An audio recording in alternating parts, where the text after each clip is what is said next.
السلام عليكم ورحمة الله وبركاته.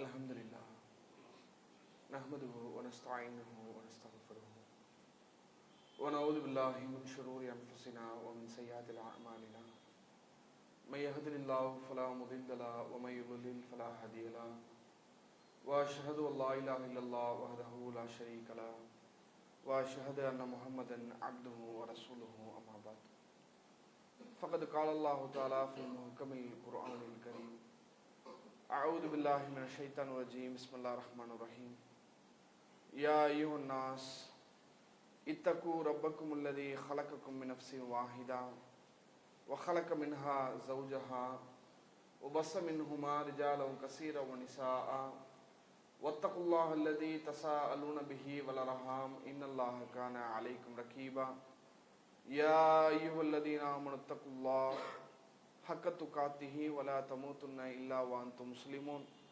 يا أيها الذين آمنوا اتقوا الله فقولوا قولا سديدا يصلح لكم أعمالكم ويغفر لكم ذنوبكم ومن يطع الله ورسوله فقد فاز فوزا عظيما فقال نبينا صلى الله عليه وسلم إن أصدق الحديث كتاب الله وأحسن الهدي هدي محمد وشر الأمور محدثاتها وكل محدثة بدعة وكل بدعة ضلالة وكل ضلالة في النار فقال نبينا أيضا اللهم صل على محمد وعلى آل محمد كما صليت على إبراهيم وعلى آل إبراهيم إنك حميد مجيد اللهم بارك على محمد وعلى آل محمد كما باركت على إبراهيم وعلى آل إبراهيم إنك حميد مجيد.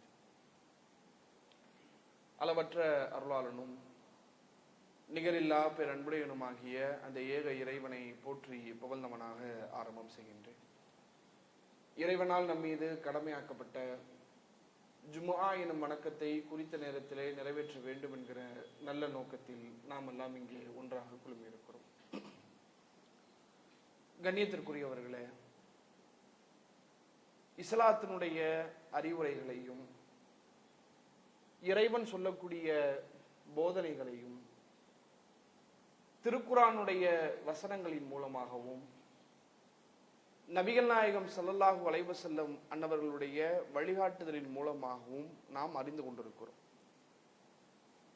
அந்த அறிதல் எப்படி இருக்கிறது என்றால் பல வகைகளில் பல விதங்களில் இந்த செய்திகளை இஸ்லாத்தினுடைய தகவல்களை தெரிந்து கொள்ளக்கூடிய வாய்ப்புகளும் சூழல்களும் நமக்கு மத்தியிலே நிறைந்து காணப்படுகிறது. ஒருவர் எழுத்து வடிவிலே மார்க்கத்தினுடைய செய்திகளை திருக்குர்ஆனுடைய வசனங்களை படிக்க வேண்டும் என்று ஆசைப்பட்டால் அதற்கான வாய்ப்புகளும் தொகுப்பாக கிடைக்கப்பெறுகிறது. இல்லை, ஓசை வடிவிலே ஒளி வடிவிலே அந்த வசனங்களையும் நபிமொழிகளையும் கேட்பதற்கு ஒருவர் ஆசைப்படுவாரையானால் அதற்கான சூழலும் இன்றைக்கு இருக்கிறது. அல்லது இந்த இரண்டையும் விட குர்ஆனுடைய வசனங்களையும் நபிமொழிகளையும் இணைத்து ஒரு படிப்பினை பெறக்கூடிய ஒரு உரையாக கேட்க வேண்டும் என்று ஒருவர் விரும்பினாலும் அதற்கான வாய்ப்புகளும் வசதிகளும் இன்றைக்கு நமக்கு மத்தியிலே நிறைந்திருக்கிறது. இப்ப இதுல நமக்கு ஏற்படக்கூடிய ஒரு பெரிய ஒரு சந்தேகம், ஒரு பெரிய ஒரு கேள்வி என்னவாக இருக்கிறது என்றால், இன்றைக்கு பல வகைகளில் பல விதங்களில் பல சூழல்களில் எந்த வசனங்களை எந்த நபிமொழிகளை எந்த வரலாற்று நிகழ்வுகளை நாம் பார்க்கின்றோமோ படிக்கின்றோமோ கேட்கின்றோமோ உணர்கிறோமோ இதே செய்திகளையும் இதே வசனங்களையும் இதே சம்பவங்களையும் தானே 1400 ஆண்டுகளுக்கு முன்பு வாழ்ந்த மக்களுக்கும் சொல்லப்பட்டது. அன்னைக்கு என்ன சொன்னானோ அதுதானே இன்னைக்கும் குர்ஆனா இருக்கு. இல்ல பாய், அன்னைக்கு சொன்ன குர்ஆன் வேற, இன்னைக்கு நீங்க வச்சிருக்க குர்ஆன் வேற, ரெண்டுத்துக்கு வித்தியாசம் இருக்கு பாய். அப்படி எதுவும் இருக்கா?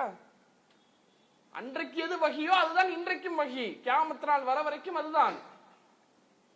ஆனால் இந்த வசனங்களும் இந்த நபிமொழிகளும் இந்த வரலாற்று செய்திகளும் அவர்களுடைய வாழ்க்கையிலே செய்த மாற்றங்களை பார்க்கும்போது மலைக்கு மடுவுக்குமான வித்தியாசம் நம்முடைய வாழ்க்கையில தெரியுதா இல்லையா? இதே வசனம் தாங்க, இந்த வசனத்தை அவங்க கேட்கிறாங்க. கேட்ட பிறகு என்ன ஆகுதுன்னா வாழ்க்கை அப்படியே தலைகீழாக புரளுகிறது, புரட்சி வெடிக்கிறது, சமுதாயத்திலே பேர் எழுச்சி வருகிறது, இஸ்லாத்தின் மீது ஆர்வம், இஸ்லாத்தை அறிந்து கொள்ள வேண்டும் என்ற தாக்கம். அதே வசனம், அதே செய்தி, அதே சம்பவம், இன்னும் சொல்ல போனால் அவர்களுக்கு சொல்லப்பட்ட சூழல்களை விட, அவர்கள் அறிந்து கொண்ட வாய்ப்புகளை விட இன்னும் தெளிவாக, இன்னும் ஆழமாக புரிந்து கொள்ளக்கூடிய சூழல் நமக்கு இருக்கிறது. அன்றையினுடைய மார்க்கத்தின் அறிவை பெறக்கூடிய அல்லது வசனங்களுடைய செய்திகளை தெரிந்து கொள்ளக்கூடிய வாய்ப்பு எப்படி இருந்துச்சு? இன்றைக்கு மாதிரி ஒரே தொகுப்பா எல்லார் கையிலும் குர்ஆன் இருந்துச்சா? அன்னைக்கு இல்ல. நபிகள் நாயகம் ஸல்லல்லாஹு அலைஹி வஸல்லம் அன்னவர்களுடைய மரணத்திற்கு பிறகுதானே ஒரு புஸ்தகமாக, ஒரு தொகுப்பாக எழுத்து வடிவிலே குர்ஆன் தொகுக்கப்பட்டது, நபிகளார் இறந்த பிறகு. அப்ப நபிகளார் வாழ்கின்ற காலத்தில் பரவலாக யாரிடத்திலும் குர்ஆன் ஒரு தொகுப்பாக இல்லவே இல்லை. அங்கங்க ஒன்னொன்னு ரெண்டு ரெண்டு வசனங்களை எழுதி வச்சுப்பாங்க, அவங்களுடைய தேவைகளுக்கு ஏற்ப, அவர்கள் தெரிந்து கொண்டதற்கேற்ப எழுதி வைத்துக் கொண்டார்கள், அவ்வளவுதான். சரி, ஓசை வடிவில், எழுத்து வடிவில் இந்த நிலைமை, ஓசை வடிவிலாவது எல்லோருக்கும் குர்ஆன், எல்லோரும் குர்ஆனை மனனம் செய்திருந்தார்களா? அப்படியும் இல்லை. நூற்றுக்கணக்கான, விரல் விட்டு எண்ணக்கூடிய ஒரு நூற்றுக்கணக்கான, 23 ஆண்டுகளில் ஒரு நூற்றுக்கணக்கான நபர்கள் குர்ஆனை மனனம் செய்திருந்தார்கள். இப்ப எழுத்து வடிவும் முழுமையா இல்ல, ஓசை வடிவிலும் முழுமையா இல்ல. நபி மொழிகள் அது அப்ப தொகுக்கப்படவே இல்லையே, பிற்காலத்துல தானே, நபிகளாருடைய மரணத்திற்கு பின்பெல்லாம் தொகுக்கப்பட்டதுதானே நபி மொழி என்பது. அப்ப செய்திகள் குறைவாக இருக்கிறது. நல்லா ஒப்பிட்டு பாருங்க, செய்திகள் குறைவாக இருக்கிறது, தகவல்கள் குறைவாக இருக்கிறது. ஆனால் செயல்கள் மிகப்பெரிய ஒரு தாக்கத்தை, மிகப்பெரிய ஒரு பாதிப்பை அவர்களுக்கு ஏற்படுத்துகிறது. இங்கே செய்திகள் நிறைந்திருக்கிறது, தகவல்கள் நிறைந்திருக்கிறது, ஆதாரங்கள் அள்ளி போடக்கூடிய அளவுக்கு ஆதாரங்கள் இருக்கிறது. ஆனால் செயல்கள் குறைந்திருக்கிறது கூட சொல்ல முடியாது, இல்லை என்று சொல்லலாம், அந்த அளவுக்கு முடிய நிலைமை இருக்கிறது. என்ன காரணம், என்ன பிரச்சனை, எதனால் இப்படிப்பட்ட ஒரு சூழல் நமக்கும் அவர்களுக்கு மத்தியில், எதனால் இப்பேற்பட்ட ஒரு சூழல் ஏற்படுகிறது என்பதை பல காரணங்களை கொண்டு நம்மால் உணர முடிகிறது. இதெல்லாம் ஒரு காரணமா இருக்கலாம், இந்த காரணத்தின் மூலமா இருக்கலாம் என்று பல காரணங்களை நம்மால் எடுத்து வைக்க முடியும். அதில் மிக பிரதானமான, அடிப்படையான, மிக முக்கியமான ஒரு காரணம் என்னன்னு சொன்னா, அவர்கள் சொன்ன செய்தியை விட, நல்லா கவனிங்க, அவர்கள் சொன்ன செய்தியை விட அந்த செய்தியை சொன்னவன் யார் என்பதை மிக ஆழமாக, மிக தெளிவாக, மிக உறுதியாக நம்பினார்கள். செய்தி மேட்டர் இல்ல, செய்தியை சொன்னவன் யாரு, அல்லாஹ் என்றால் யார், அவன் எப்படிப்பட்டவன், அவன் எத்தனை பெரும் அதிகாரத்திற்குரியவன், அவனுடைய ஆட்சி எப்படிப்பட்ட ஆட்சி, அவன் எத்தனை பெரும் தன்மைகளை படைத்தவன், அவன் எத்தனை பெரும் வல்லமைகளை படைத்தவன் என்று அல்லாஹ் என்றால் யார் என்பதை 100% ஆழமாக, உறுதியாக, தெளிவாக நம்பினார்கள். இன்றைக்கு அல்லாஹ்வை நம்பி இருக்கிறோம், ஆனால் இறைவனை எப்படி முழுமையாக, சரியாக, ஆழமாக உணர வேண்டுமோ அந்த விஷயத்திலே நாம் கோட்டை விட்டுக் கொண்டிருக்கிறோம் சகோதரர்களே. அதுதான் உண்மை.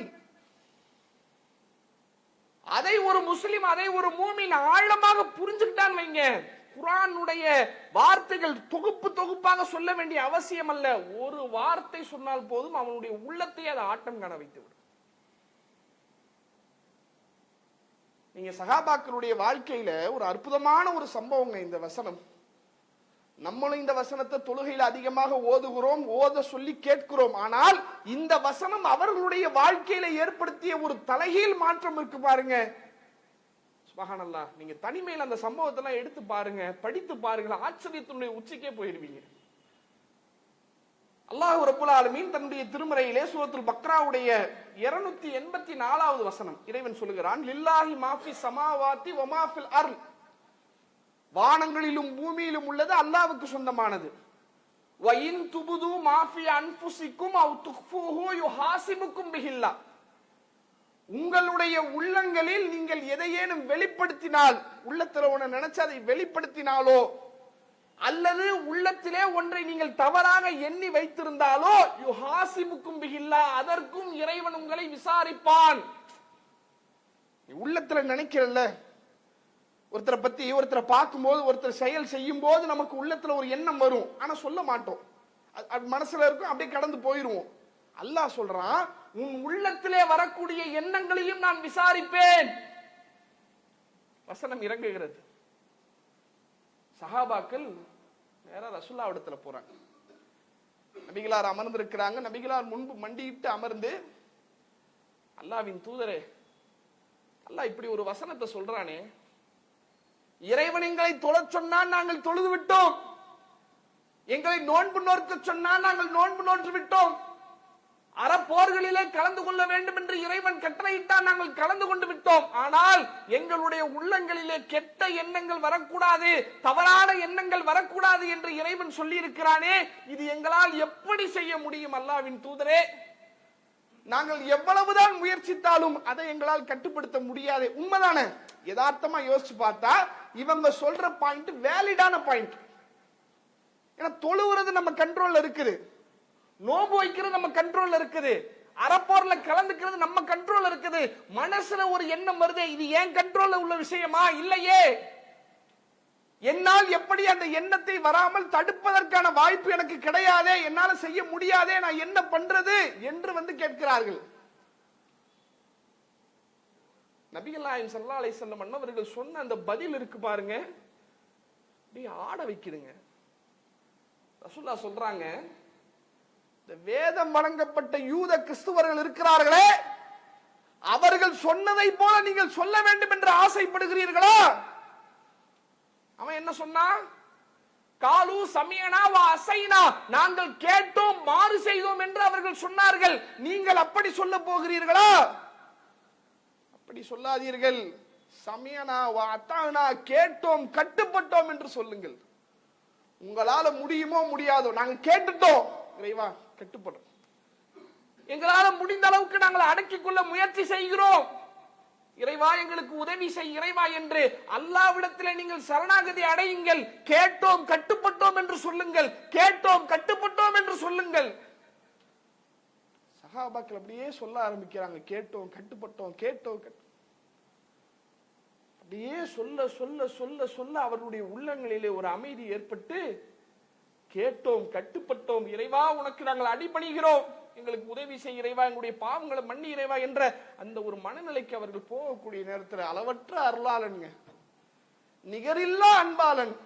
அடுத்து இறைவன் வசனத்தை இறக்கிறான், லா யுகல்லிஃபுல்லாஹு நஃப்ஸன் இல்லா உஸாஹா, எந்த ஆத்மாவையும் அதனுடைய சக்திக்கு மீறி நான் சோதிக்க மாட்டேன். வலஹா மா கஸபத் வ அலைஹா மா கஸபத், அது எந்த நன்மையை செய்ததோ அதற்கான கூலி அதற்கு கிடைக்கும், அது என்ன தீமை செய்ததோ அதற்கான கூலியும் அதற்குத்தான் வந்து சேரும் என்ற வசனத்தை இறக்கி, ஆரம்பத்தில் நான் சொன்னேன் உள்ளத்துல வரக்கூடிய கெட்ட எண்ணத்தை விசாரிப்பேன்னு சொன்னேன், ஆனால் இப்போது நான் அதை மாற்றுகிறேன், உங்களுடைய சக்திக்கு மீறி உங்களை நான் சோதிக்க மாட்டேன். தப்பான எண்ணம் வந்தா பிரச்சனை இல்லை, அதை வெளிப்படுத்திடாதீங்க, அதை செஞ்சிடாதீங்க என்று அல்லாஹ் ரப்புல் ஆலமீன் அடுத்த அந்த வசனத்தை தளர்த்தக்கூடிய ஒரு நிகழ்வு. சுப்ஹானல்லாஹ், ஒரு வசனம் தாங்க, இந்த வசனத்தை நம்மளும் படிக்கிறோம், இதே வசனம் தான், ஆடுறாங்க, அப்படியே நடுங்குறாங்க. ஏன்? வசனம் மேட்டர் கிடையாது, நல்லா கவனிங்க. திருக்குர்ஆனுடைய வசனம் வார்த்தை விஷயம் அல்ல, அதை சொன்னவன் யார்? அல்லாஹ். அல்லாஹ் சொல்கிறான் என்று வரும்போது அதை அல்லாஹுவை பற்றி நினைத்து, அல்லாஹுவை புரிந்து, அல்லாஹுவை உணர்ந்து அந்த கட்டளைகளை வந்து அத்தனை பெரும் மதிப்பு மிக்கதாக அவர்கள் அணுகினார்கள். அதுதான் அவருடைய வாழ்க்கையிலே மாற்றங்களும் தாக்கங்களும் புரட்சிகளும் ஏற்பட்டதற்கு அடிப்படை காரணம். அல்லாஹ் என்றால் யார் என்பதை ஒரு முஸ்லிம், ஒரு மூமின் உணரவில்லை என்றால் என்ன தெரியுமா நடக்கும்? நம்முடைய வாழ்க்கையில எது நமக்கு இலகுவாக இருக்குதோ அதை மட்டும் செய்வோம். தொழுகை, உதாரணத்துக்கு தொழுகைங்க, தொழுகிறதுனால எனக்கு எந்த கஷ்டமும் இல்லை, தொழுகிறதுனால எனக்கு எந்த இழப்பும் இல்லை, எந்த நஷ்டமும் இல்லையா, அதுல எந்த பிரச்சனையும் வராது, அது பாட்டு போய்கிட்டே இருக்கும். நோன்பு வைக்கிறதுனால எனக்கு எந்த இழப்பும் இல்லையா, நஷ்டம் இல்லையா, அது பாட்டு போய்கிட்டே இருக்கும். எந்த நன்மையை நான் செய்யும் போது எனக்கு இழப்பு ஏற்படுகிறதோ, கஷ்டம் ஏற்படுகிறதோ, சிரமம் ஏற்படுகிறதோ, ஒன்று அந்த நன்மையை செய்வதற்கு நான் யோசிப்பேன், இல்லை என்றால் அந்த நன்மையை நான் செய்ய மாட்டேன். எப்ப? அல்லாஹ்வை புரியாட்டி. நான் சொன்னது யாரு? இது எனக்கு கஷ்டமா இருக்குதோ, பாரமா இருக்குதோ, சிரமமா இருக்குதோ, சொன்னது யாரு? ரப்பாச்சே, இறைவனாச்சே. இதற்காக அல்லாஹ் கேள்வி கேட்பானே என்று அல்லாஹுவை பற்றி நான் புரியவில்லை என்றால் எனக்கு எது இலகுவாக இருக்கிறதோ அதை நான் செய்வேன், எனக்கு எது சிரமமாக இருக்குதோ அதை செய்ய மாட்டேன்.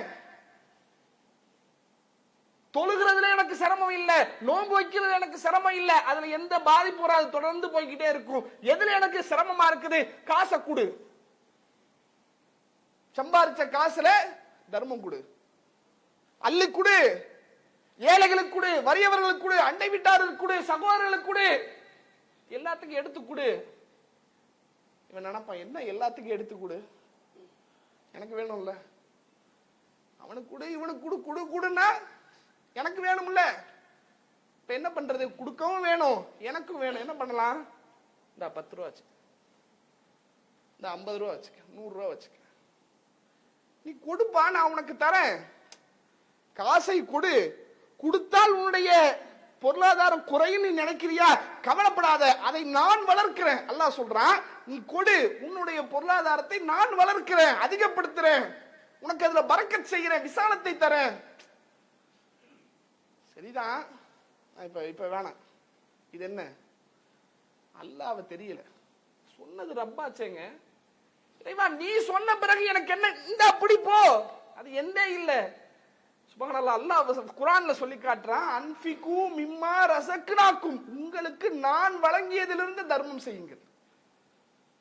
உன்னுடைய பொருளாதாரம் நீ சம்பாதிக்கிறல, உனக்கு எப்படி தெரியும்? நான் தானே கஷ்டப்படுறேன், நான் தானே கடன் நடத்துறேன், நான் தானே வியாபாரம் செய்யறேன், நான் தானே உழைக்கிறேன், நான் சம்பாதிச்சது தானே என்று நீ நினைப்ப. அல்லாஹ் சொல்றான், நீ சம்பாதிக்கல, உனக்கு நான் கொடுத்தேன், அதுல இருந்து கொடு.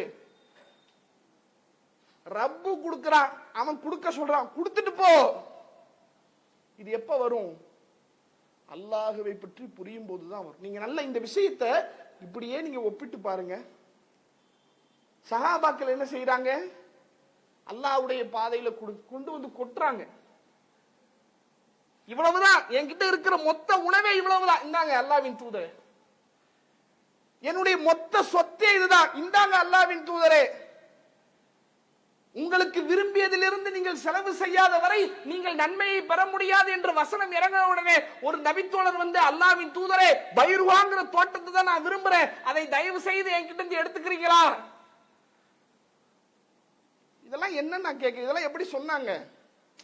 இந்த வரலாறுலாம் நம்ம கேட்கிறோம் இல்லைங்க, கேட்கிறோம், அதை யோசிக்கிறோம், அதற்காக கண்ணீர் விடுகிறோம், அது தனி சப்ஜெக்ட், ஓகே. அது மாதிரி ஏன் நம்மளால செய்ய முடியல? அவர்கள் புரிந்தார்கள், சொன்னது ரப்பு, அல்லாஹ் சொல்லிட்டான் கொடுக்க சொல்லி, அதுக்கு மேல என்கிட்ட அது எதுக்கு? கொடுக்கறாங்க. போர்க்களத்திலே உயிரை கொடுக்க வேண்டும் என்று இறைவன் சொன்னான், கொடுக்கிறார்கள். அப்ப என்ன விஷயம்னா, சொன்ன செய்தி அங்கே கவனிப்பல்ல, சொன்னது யார்? இறைவன், ரப்பு, ரஹ்மான். அதை நாம் ஆழமாக புரிய வேண்டும், அதை உணர வேண்டும். இறைவன் யார், அல்லாஹ் என்றால் யார் என்பதை அதிகம் அறிய வேண்டும். இன்னொரு ஒரு அற்புதமான, அப்படி அறியாவிட்டால் நம்முடைய வாழ்க்கை எப்படி தெரியுமா போகும்? அல்லாஹ் நம்மளை காப்பாற்றணும். நம்முடைய வாழ்க்கை இறைவன் யார் என்பதை, அல்லாஹ் என்றால் யார் என்பதை உணராவிட்டால் என்னுடைய வாழ்க்கை எங்கே எப்படி போய் முடியும் என்பதற்கு திருமறை குர்ஆனில் ஒரு அற்புதமான ஒரு வசனம், ஒரு சம்பவம். அந்த சம்பவத்திலே முஸ்லிம்களும் இருக்கிறார்கள், முனாஃபிக்குகளும் இருக்கிறார்கள். நல்லா கவனிங்க, முஸ்லிம்களும் இருக்கிறாங்க, முனாஃபிகீன்கள் நயவஞ்சகர்கள் இருக்கிறாங்க. அந்த சம்பவத்தை முனாஃபிகீன்கள் எப்படி பார்த்தார்கள், முஸ்லிம்கள் எப்படி பார்த்தார்கள் என்பதை அல்லாஹ் ரப்புல் ஆலமீன் தன்னுடைய திருமறையிலே ஒரு அற்புதமான ஒரு வசனத்திலே இறைவன் நமக்கு சொல்லி காட்டுகிறார். சூரத்துல் அஹ்ஸாப் 33வது அத்தியாயத்தினுடைய 12வது வசனம், وَإِذْ يَقُولُ الْمُنَافِقُونَ, நயவஞ்சகர்கள் சொன்னார்கள். எப்போது சொன்னார்கள்? அஹ்ஸாப் என்கிற ஒரு யுத்தம் நடைபெறுகிறது. முஸ்லிம்களை அழிக்க வேண்டும், முஸ்லிம்களை ஒழிக்க வேண்டும், நபிகளாரை கொல்ல வேண்டும் என்பதற்காக ஒட்டுமொத்த எதிரிகள் எல்லாரும் கை கோத்துக்கிட்டான். யூதர்கள் முஸ்லிம்களை அழிக்க காத்து கொண்டிருந்த காஃபிர்கள் என்று ஒட்டுமொத்த படையும் ஒன்று திரண்டு எப்படியாவது நபிகளாரை கொல்ல வேண்டும், இஸ்லாத்தை அழிக்க வேண்டும், முஸ்லிம்களை வேறறுக்க வேண்டும் என்று கூடிவிட்டார்கள், குழுமி விட்டார்கள், கூட்டமாக திரண்டு விட்டார்கள். அவர்களை எதிர்த்து நின்று தாக்குவதற்கான ஆயுதமோ பலமோ ஆற்றலோ முஸ்லிம்களுக்கு இல்லாத சூழ்நிலையிலே அந்த கூட்டத்தார் வருகிறார்கள் என்ற தகவல் கேட்டவுடனே முனாஃபிகீன்கள் சொன்னார்கள், இது யகூலுல் முனாஃபிகூன், முனாஃபிகீன்கள் சொன்னார்கள், வல்லதீன ஃபீ குலூபிஹிம் மரல், எவர்களுடைய உள்ளத்திலே நோய் இருக்கிறதோ அவர்கள் சொன்னார்கள், மா வஅதனல்லாஹு வ ரசூலுஹு இல்லா குரூரா, அல்லாஹ்வும் அவனுடைய தூதரும் ஏமாற்றத்தையே நமக்கு வாக்களித்து விட்டார்கள்.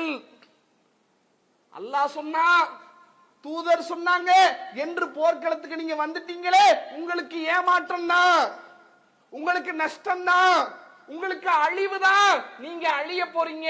இவ்வளவு பெரிய கூட்டத்தை நீங்க எப்படி சமாளிக்க முடியும்? இவ்வளவு பெரிய கூட்டத்தை நீங்கள் எப்படி எதிர்த்து நிற்க முடியும்?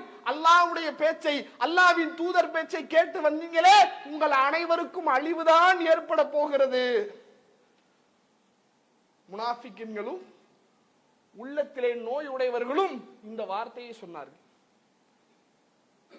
போர்க்களத்துக்கு வந்தாச்சு.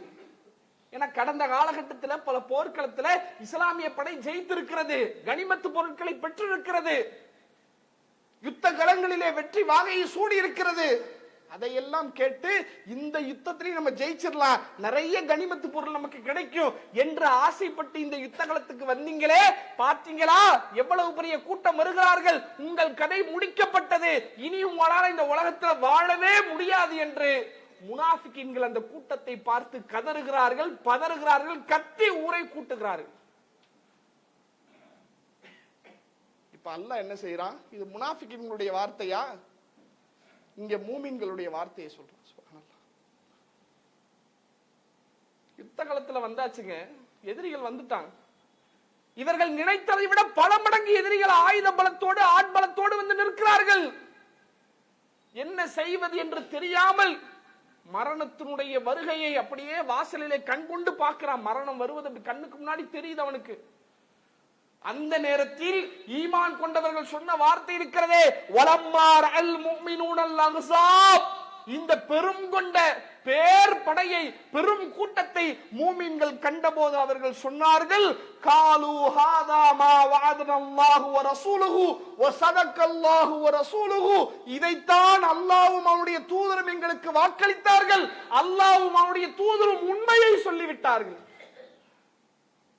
இதுதான் அல்லாஹ்வும் அல்லாஹ்வுடைய தூதரும் இதைத்தான் எங்களுக்கு சொன்னார்கள். பெரும் கொண்ட படை வரும் என்றார்கள். அவர்களோடு மோதி எங்களுடைய உயிரை அல்லாஹ்வுடைய பாதையிலே நாங்கள் கொடுக்க வேண்டும் என்று சொன்னார்கள். கொடுப்பதற்கு நாங்கள் தயாராக இருக்கிறோம், இறைவனுடைய வார்த்தையை மெய்ப்படுத்த நாங்கள் தயாராக இருக்கிறோம் என்று சொன்னார்களே. ஒமா ஜாதஹும் இல்லா ஈமானன் வ தஸ்லீமா, அவர்களுடைய ஈமானையும் அப்படியே அவர்களுடைய ஈமான் அதிகரித்தது, அவர்களுடைய நம்பிக்கை அதிகரித்தது, அவர்களுடைய கட்டுப்படுதல் அதிகரித்தது என்று அல்லாஹ் ரப்புல் ஆலமீன் மூமின்களுடைய பார்வையை சொல்றான். இது எப்படிங்க நடந்துச்சு? போருக்கு வாங்க என்று அல்லாஹ்வுடைய தூதர் அவங்க அழைப்பு கொடுக்கிறாங்க. முனாஃபிகீன்களும் வருகிறார்கள், மூமின்களும் வருகிறார்கள். ஆனால் மூமின்கள் சொல்கிறார்கள், அல்லாஹ்வும் அவருடைய தூதரும் வாக்களித்ததை நாங்கள் கண்டுவிட்டோம், இதுதான் உண்மை, இதுதான் சத்தியம் என்றார்கள். முனாஃபிகீன்கள் பதறான், கதறான், நம்ம ஏமாந்துட்டோம், நாம மோசம் போயிட்டோம், நாம அழிய போறோம். எங்க பிரச்சனை? ஒன்றுதான், முனாஃபிகீன்கள் அந்த வந்த அழைப்பை தூதருடைய அழைப்பாக பார்த்தார். ரசூலா தானே கூப்பிட்டாங்க, போருக்கு வாங்க ரசூலா தானே கூப்பிட்டாங்க. போருக்கு வாங்க என்று அழைத்த அந்த வார்த்தையை தூதருடைய வார்த்தையாக முனாஃபிகீன்கள் பார்த்தார்கள். ஆனால் முஸ்லிம்கள், மூமின்கள் இந்த வார்த்தை தூதருடைய வார்த்தை அல்ல, இறைவனுடைய வார்த்தை என்று பார்த்தார்கள். அல்லாஹ் சொல்லிட்டாங்க, ரப்பு சொல்லிட்டான், இதுக்கு பேரு என்ன? ஒரு முஸ்லிம் இப்படி புரிஞ்சுக்கிட்டான்னு வைங்களேன், அவன் வாழ்க்கை எப்படி மாறிடுங்க. ஒவ்வொரு வார்த்தையும் ஒவ்வொரு கட்டளையும் அல்லாஹ்வுடைய வார்த்தை, அல்லாஹ்வுடைய கட்டளை என்று ஒரு முஸ்லிம் உணர்ந்து விட்டால் அவன் வாழ்க்கை புரட்சியாக மாறிவிடும், பேர் எழுச்சியாக மாறிவிடும். சுபூஹுடைய தொழுகை, ஜும்மாவுடைய தொழுகைக்கு வருவதற்கு எனக்கு கஷ்டமா இல்ல, சுபூஹுடைய தொழுகைக்கு வருவதற்கு எனக்கு கஷ்டமா இருக்குது. அந்த நேரத்திலே, அந்த சந்தர்ப்பத்திலே, அந்த தூக்கத்திலே ஒரு முஸ்லிம் நினைக்கிறான், இந்த தொழுகைக்கு நான் வர வேண்டும். ஹய்யால ஸலா ஹய்யாலல் ஃபலா என்பது பள்ளிவாசலிலே உள்ள இமாமுடைய வார்த்தை அல்ல, என்னை படைத்த இறைவனுடைய வார்த்தை. அல்லாஹ் அழைக்கிறான் என்று சுபூஹுடைய தொழுகைக்கு வந்தால் இவன் அல்லாஹ் என்றால் யார் என்பதை புரிந்திருக்கிறான். அவர் சொன்னா சொல்லிட்டு போறார், ஜன்னல் லைட்டா திறந்து இருக்கு, அதான் சவுண்ட் வருது, ஜன்னலை இருக்க சாத்து என்று சாத்திட்டு படுத்துட்டானா இவன் அல்லாஹ் என்றால் யார் என்று புரியவில்லை. ஒரு முஸ்லிம் அல்லாஹுவை பற்றி எந்த அளவுக்கு அறிந்து கொள்கிறானோ, எந்த அளவுக்கு இறைவனுடைய தன்மைகளை தெரிந்து கொள்கிறானோ, இறைவனை நெருங்க நெருங்க நெருங்க அரை மணி நேரம், 1 மணி நேரம், 1.5 மணி நேரம் உபதேசம் எல்லாம் அவனுக்கு தேவையில்லைங்க. அல்லாஹ்வுடைய வல்லமையை, இறைவனுடைய அதிகாரத்தை, இறைவனுடைய ஆற்றலை ஒரு முஸ்லிம் தன்னுடைய உள்ளத்திலே ஆழமாக உருப்போட உருப்போட உருப்போட அல்லாஹ் அவனையும் அவனுடைய உள்ளத்தையும் எப்படி மாற்றுவான் தெரியுமா? இறைவன் தன்னுடைய திருமறையை சொல்லி காட்டுகிறான், இன்னமல் முஃமினூன அல்லதீன இதா ذுகிரல்லாஹ் வஜிலத் குலூபுஹும். ஈமான் கொண்டவர்கள் யார் தெரியுமா? அல்லாஹ் என்று சொல்லப்பட்டால், அல்லாஹ் என்று சொல்லப்பட்டால், அல்லாஹ் என்று சொல்லப்பட்டால் அவருடைய உள்ளங்கள் எல்லாம் அப்படியே நடுநடுங்கிவிடும். ஒரு வார்த்தை, ஒரே ஒரு வார்த்தை ஈமான் கொண்டவருடைய வாழ்க்கை அப்படியே தலைகீழாக புரட்டி விடும் என்கிறான் இறைவன். எப்ப இது நடக்கும்? எப்ப நடக்கும்? அவனை தெரிஞ்சிருக்கணும், ரஹ்மானை புரிந்திருக்க வேண்டும், அல்லாஹ் என்றால் யார் என்பதை நாம் விளங்கியிருக்க வேண்டும். அப்போது இறைவனை பற்றிய ஒரு வார்த்தை நம்முடைய உள்ளத்தை நடுங்க வைத்துவிடும்.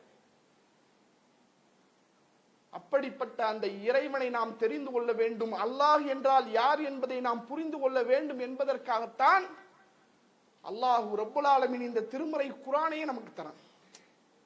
மனித சமுதாயத்திற்கு இறைவன் குர்ஆனை வழங்கியதற்கு 1000 காரணங்களை சொல்லலாம். அதில் முக்கியமான, முதன்மையான, பிரதான காரணம் அல்லாஹ் என்றால் யார், அதைத்தான் நீ தெரிஞ்சுக்கணும். ذَلِكَ கிதாப் லா ரைப ஃபீஹி ஹுதல் லில் முத்தகீன். இது வேதம், இதில் எந்த சந்தேகமும் இல்லை. பயபக்தி உடையோருக்கு, இறைவனை அஞ்சக்கூடியவருக்கு தான் இது நேர்வழி காட்டும். அந்த இறையச்சம் எப்படி வரும்? இந்த வேதத்தினுடைய வார்த்தைகளை படித்தால் வராது. இந்த வார்த்தை அல்லாஹ்வுடைய வார்த்தை என்று புரியணும். குர்ஆனை படிக்கிறதுனால இறையச்சம் வராது. ஏன்? குர்ஆனை எத்தனையோ பிரபலங்கள் படிக்கிறாங்களே, பெரும் சாமியார்கள் படிக்கிறாங்களே, பெரிய பெரிய அரசியல்வாதிகள் படிக்கிறாங்களே, பெரும் எழுத்தாளர்கள் படித்திருக்கிறார்களே, படித்தவர்களுக்கெல்லாம் இறையச்சம் வராது. இந்த வார்த்தை இது இறைவனுடைய வார்த்தை என்று நீ எப்போது உணர்கிறாயோ அப்போது உனக்கு இறையச்சம் வரும். அல்லாஹ் சொல்றான், அல்லாஹ் பேசுறான், இறைவனுடைய கட்டளை இது. திருக்குர்ஆன்ல ஒரு இடத்துல அல்லாஹ் ஒரு வசனத்தை சொல்றான் பாருங்க சகோதரர்களே, உள்ளத்துல ஆழமாக பதிய வைக்க வேண்டிய வசனம். இறைவன் பேசுகிறான், லவ் அன்ஸல்னா ஹாதல் குர்ஆன அலா ஜபலின் லரஐதுஹு ஹாஷியம் முத்தஸத்தியம் மின் ஹஷியத்தில்லாஹ் வ தில்கல் அம்சாலு நலிருபுஹா லின்னாஸி லஅல்லஹும் யதஃபக்கரூன். இந்த குர்ஆனை, இந்த வேதத்தை ஒரு மலையின் மீது நாம் அருளி இருப்போமையானால், பெரும் கொண்ட மலை தொடர்களின் மீது இந்த திருக்குர்ஆனுடைய வசனங்களை நாம் அருளி இருப்போமையானால், ஹாஷியம் முத்தஸத்தியம் மின் ஹஷியத்தில்லாஹ், அல்லாஹ்வின் அச்சத்தின் காரணமாக அந்த மலையே ஆடி சுக்குநூறாக வெடித்து சிதறிவிடும் என்கிறான் இறைவன். அப்படின்னா குர்ஆனுடைய வார்த்தைக்கு வெயிட் இல்ல, அந்த வார்த்தையை சொன்னவன் யார்? அந்த மலை நினைக்குமா, ஆஹா அல்லாஹ்வுடைய கட்டளை என்னால் செய்ய முடியாமல் இருக்கின்றேனே, நாளைக்கு இறைவன் இதை பற்றி என்னிடத்திலே கேட்பானே என்று அந்த மலை ஹாஷியம் முத்தஸத்தியம் மின் ஹஷியத்தில்லாஹ், அல்லாஹ்வின் அச்சத்தின் காரணமாக வெடித்து சிதறிவிடும். சொல்லிட்டு அல்லாஹ் சொல்றா, வ தில்கல் அம்சாலு நலிருபுஹா லின்னாஸி லஅல்லஹும் யதஃபக்கரூன். இந்த உதாரணங்களை மனிதர்களுக்கு நாம் சொல்கிறோம். ஏன் தெரியுமா? யோசிச்சு பார்.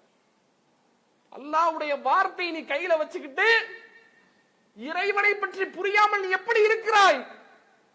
அல்லாஹ் என்றால் யார் என்பதை நீ உணர்வாயானால், இறைவனுடைய வார்த்தைகளை உன்னுடைய வாழ்க்கையை நீ படிப்பாயானால், அதன் அடிப்படையில் சிந்திப்பாயானால், செயல்படுவாயானால், உன்னுடைய ஒட்டுமொத்த வாழ்க்கையே மாறிவிடும்.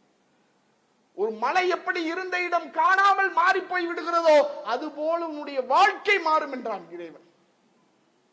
நபிகள் நாயகம் ஸல்லல்லாஹு அலைஹி வஸல்லம் அன்னவரிடத்திலே ஒரு தோழர் வருகிறார். அல்லாஹ்வின் தூதரே, அக்பிர்னி அம்ரன் ஃபில் இஸ்லாம், இஸ்லாத்தினுடைய காரியங்களை, இஸ்லாத்தினுடைய கட்டளைகளை, இஸ்லாத்தை பற்றிய செய்திகளை எனக்கு நீங்கள் சொல்லுங்கள். நீங்கள் சொல்லக்கூடிய செய்தி எப்படி இருக்க வேண்டும் தெரியுமா?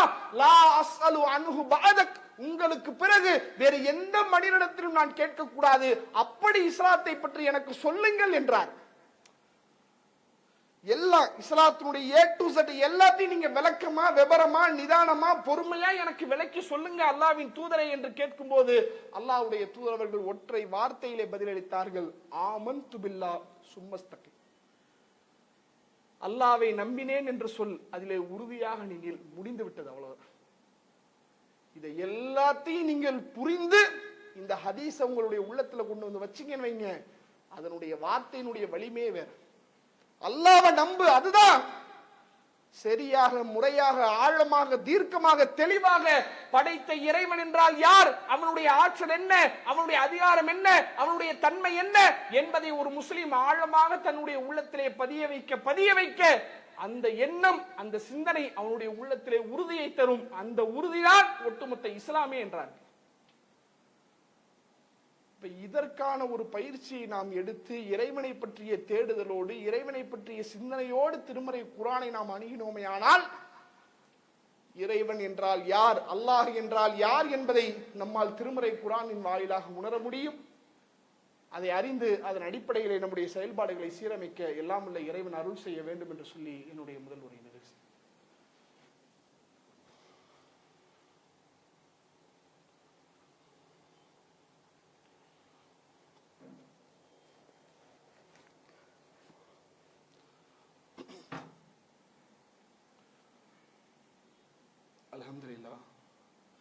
அல்ஹம்துலில்லாஹி ரப்பில் ஆலமீன் வல் ஆகிபத்து லில் முத்தகீன் வஸ்ஸலாத்து வஸ்ஸலாமு அலா முஹம்மதின் வ ஆலிஹி வஸஹ்பிஹி அஜ்மஈன். கண்ணியத்திற்குரிய சகோதரர்களே, சில தினங்களுக்கு முன்பாக காஷ்மீர் பகுதியிலே பெஹல்காம் என்ற பகுதியில் ஏற்பட்ட தீவிரவாத தாக்குதல் பற்றி நீங்கள் எல்லாம் அறிந்திருப்பீர்கள். இப்ப இந்த சம்பவம் நடைபெறுகிறது, அதை பற்றிய பல்வேறு விதமான செய்திகள் செய்தித்தாள்கள்ல, சமூக வலைதளங்கள்ல, அரசியல் பிரபலங்களுக்கு மத்தியில, ஒரு செய்தியை அலசக்கூடிய செய்தி தொடர்பாளர்களுக்கு மத்தியில அந்த நிகழ்வை பற்றி பலதரப்பட்ட செய்திகளை அவர்கள் வெளியிடுகிறார். அங்க இப்படி நடந்துச்சு, அங்க அப்படி நடந்துச்சு, இந்த மாதிரியான கெட்ட நடவடிக்கையை மேற்கொண்டார்கள், இப்படியெல்லாம் அடையாளம் கண்டு சுட்டார்கள் என்று பல்வேறு விதமான தகவல்கள் சொல்லப்பட்டது. அப்படி அங்கே நடந்த தீவிரவாத தாக்குதலை ஒரு மதத்தோடு தொடர்பு படுத்தி இவர்கள் பேசிய அந்த பேச்சுக்கள், இவர்கள் சொன்ன அந்த தகவல்கள் மக்கள் மன்றத்திலும் ஒரு விதமான தாக்கத்தை, ஒரு விதமான வெறுப்பை விதைக்கக்கூடிய காட்சியை நம்ம பார்க்கணும்.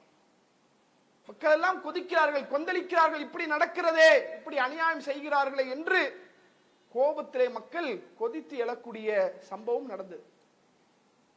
அதற்கு பிறகு என்ன நடக்குதுன்னு சொன்னா, அதற்கடுத்து அந்த நிகழ்வு முடிந்து அதற்கு அடுத்த அங்கே நடந்த உண்மையான நிகழ்வை அந்த இடத்திற்கு சென்றவர்கள், அந்த காட்சியை கண்டவர்கள், அந்த சூழலில் வாழ்ந்தவர்கள் என்ன செய்யறாங்கன்னா, என்ன நடந்துச்சு என்பதை சொல்கிறார்கள். அது இவங்க சொன்னதுக்கு நேர் மாத்தமா இருக்கு.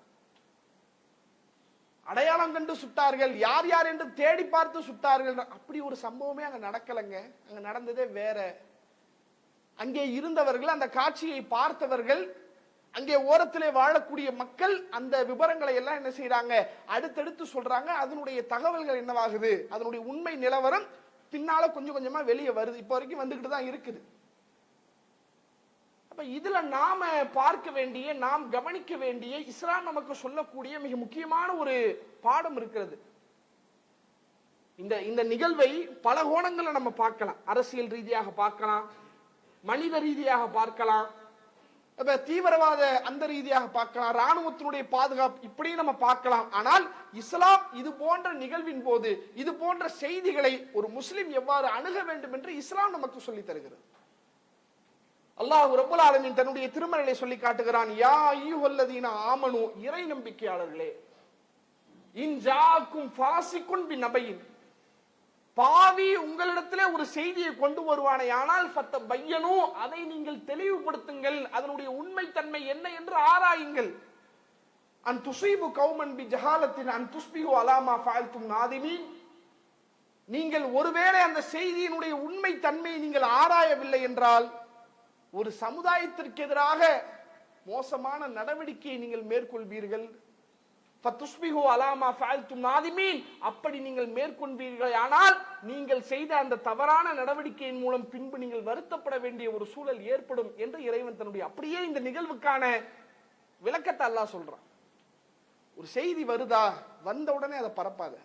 என்ன என்ன நடந்துச்சு, நீ அங்க இல்ல, உனக்கு ஒரு செய்தி வருது, அப்ப நீ என்ன செய்யணும், அங்கே யார் இருந்தா, என்ன நடந்துச்சு என்பதை தீவிரமாக ஆழமாக சரியாக விசாரித்து விட்டு பிறகு நீ என்ன செய், அதனுடைய உண்மைத்தன்மை என்ன என்பதை மக்களுக்கு சொல்லு. அதை விட்டுவிட்டு வரக்கூடிய செய்திகளை எல்லாம் பரப்பிக் கொண்டே இருப்பீர்களே ஆனால் அது உங்களை பாவத்திலே கொண்டு போய் தள்ளிவிடும் என்று அல்லாஹ் ரப்பல் ஆலமீன் முஸ்லிம்களுக்கு சொல்லி காட்டுகிறான். இது முஸ்லிம்களுக்கு மட்டுமல்ல, ஒட்டுமொத்த உலக மக்களும் கடைபிடிக்க வேண்டிய ஒழுங்கு. ஒரு செய்தி, ஒரு தகவல் வருகிறது என்றால் அதனுடைய உண்மை தன்மையை ஆராய வேண்டிய பொறுப்பு ஒவ்வொருவருக்கும் இருக்கிறது. இல்லை என்றால் அது ஒரு சமூகத்தையே அழித்து நாசமாக்கி விடும் என்பதற்கு இதுவெல்லாம் ஒரு சிறந்த சான்றாக இருக்கிறது. எல்லாம் உள்ள இறைவன் உண்மையை அறியக்கூடிய ஒரு வாய்ப்பை நம் அனைவருக்கும் தருவானாக என்று கூறி நிறைவு செய்கிறேன்.